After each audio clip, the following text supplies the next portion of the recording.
வணக்கம். பரபரப்பு மீடியா செய்திகளுக்காக நான் நிரோஷன். சிரியாவில் உள்ள தனது இராணுவ தளங்களின் தலைவிதி நிச்சயமற்ற நிலையில் சமீப நாட்களாக லிபியாவுக்கு சரக்கு விமானங்களை ரஷ்யா அனுப்பி வருகிறது. அங்கிருந்தபடி ரஷ்யா தமது மத்திய கிழக்குக்கான இராணுவ தளத்தை பராமரிக்க திட்டமிடுகிறது என்று லிபிய அதிகாரிகள் தெரிவித்தனர். ரஷ்யாவின் இந்த திடீர் நடவடிக்கைக்கு காரணம் சிரியாவில் இஸ்ரேலிய விமானங்கள் நடத்திய பெரிய அளவிலான தாக்குதல்கள் தான் என்று பாதுகாப்புத்துறை வட்டாரங்களில் கூறப்படுகிறது. காரணம், சிரிய இராணுவத்தின் தளங்களை இஸ்ரேலிய விமானங்கள் சிரியாவின் அனைத்து பகுதிகளிலும் தாக்குவதற்கு பேரளவுக்கு எதிர்ப்பு தெரிவித்த சிரியாவின் புதிய ஆட்சியாளர்கள் ரஷ்ய விமானங்களின் பறத்தல்களை கட்டுப்படுத்துவதாக கூறப்படுகிறது. ரஷ்ய விமானங்கள் உள்ளே வருவதோ வெளியே போவதோ கிழக்கு மத்திய திரைக்கடலுக்கு மேலாக பறந்து மட்டுமே. அதை தவிர சிரியாவின் வேறு எந்த வான்பகுதியிலும் பறக்கக்கூடாது என்று சிரியாவின் புதிய ஆட்சியாளர்கள் தெரிவித்துள்ளார்கள். சிரியாவின் மேற்கில் இருப்பது கடல் எல்லை, அதுதான் கிழக்கு மத்திய திரைக்கடல்.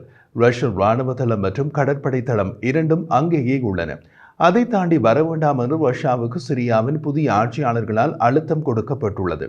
அமெரிக்காவுக்கோ துருக்கிக்கோ எந்த அழுத்தமும் இதுவரை கிடையாது.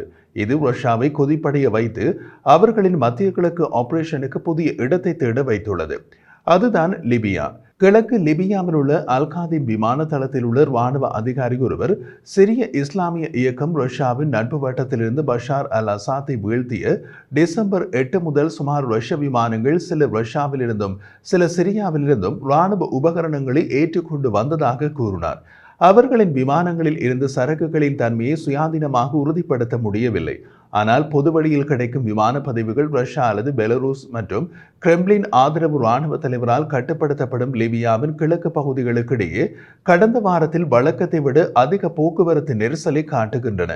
குறைந்தபட்சம் 4 ரஷ்ய IL-76 சரக்கு விமானங்கள் மாஸ்கோ அல்லது பெலரூஸின் தலைநகர் மின்ஸ்கில் இருந்து கிழக்கு லிபியாவில் உள்ள பெங்காசி மற்றும் கடந்த நேற்று முதல் மீண்டும் பயணங்களை மேற்கொண்டுள்ளன. மேற்கு சிரியாவில் உள்ள ரஷ்யாவின் தளங்கள், ஒரு பெரிய கடற்படை தளம் மற்றும் ஒரு விமான தளம் மத்திய கிழக்கில் அதிகாரத்தை திட்டமிடுவதற்கான அதன் திறனுக்கு முக்கியமானது. மாஸ்கோ சிரியாவின் புதிய தலைவர்களுடன் தனது தளங்களை அங்கு வைத்திருக்க பேச்சுவார்த்தை நடத்தி வருகிறது. ஆனால் இதுவரை இந்த உடன்பாடும் ஏற்படவில்லை. ரஷ்ய ஜனாதிபதி புட்டின் எதிர்காலத்தில் சிரியாவின் நிலைமையை கட்டுப்படுத்தும் அரசியல் சக்திகளுடன் நமது உறவுகள் எப்படி இருக்கும் என்பதை நாமே தீர்மானிக்க வேண்டும் என்று தனது ஆண்டு இறுதி செய்தியாளர் மாநாட்டில் தெரிவித்தார். நமது நலன்கள் ஒத்துப்போக வேண்டும் என்று அவர் குறிப்பிட்டார். அமெரிக்கன் என்டர்பிரைசஸ் இன்ஸ்டிடியூட்டின் அறிக்கை, லிபியாவிற்கான விமானங்கள் லிபியாவில் ரஷ்ய நிலைகளை மேம்படுத்துவதன் மூலம் அதன் சிறிய தளங்களில் தங்கியிருப்பதை தணிக்க அல்லது மாற்றுவதற்கான நிபந்தனைகளை ரஷ்யாவுக்கு அமைக்கலாம் என்று கூறியது. லிபியாவின் தலைநகர் திரிபோலி உட்பட வடமேற்கு பகுதியை துருக்கியின் ஆதரவு பெற்ற பிரிவு கட்டுப்படுத்துகிறது. ஐக்கிய நாடுகளின் சர்வதேச அங்கீகாரத்தை பெற்ற அரசாங்கம் இதுதான்.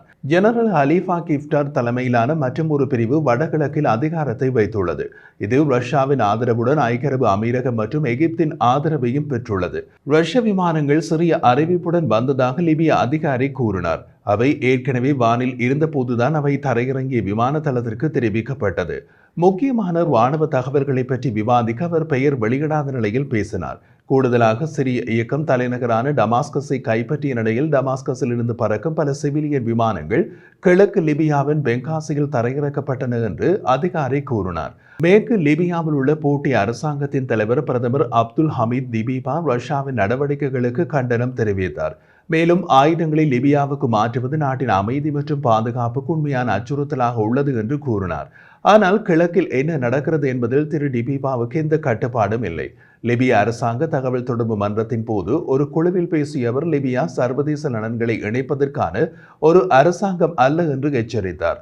ரஷ்யாவின் அவசரகால சூழ்நிலை அமைச்சத்தால் இயக்கப்படும் 2 விமானங்கள் அதிகாலையில் ஒன்றன் பின் ஒன்றாக புறப்பட்டு சென்றன. 2 விமானங்களும் தங்களுடைய இருப்பிடத்தை பகிர்வதை நிறுத்துவதற்கு பெங்காசி அடைவதற்கு சற்று முன்பு தமது கருவிகளை நிறுத்திக் கொண்டன. மொத்தத்தில் ரஷ்யாவின் மத்திய கிழக்குக்கான பிரதான தளத்திலிருந்து ரஷ்ய இராணுவம் லிபியாவுக்கு இடம்பெயர்கின்றது விருப்பமில்லாமல்.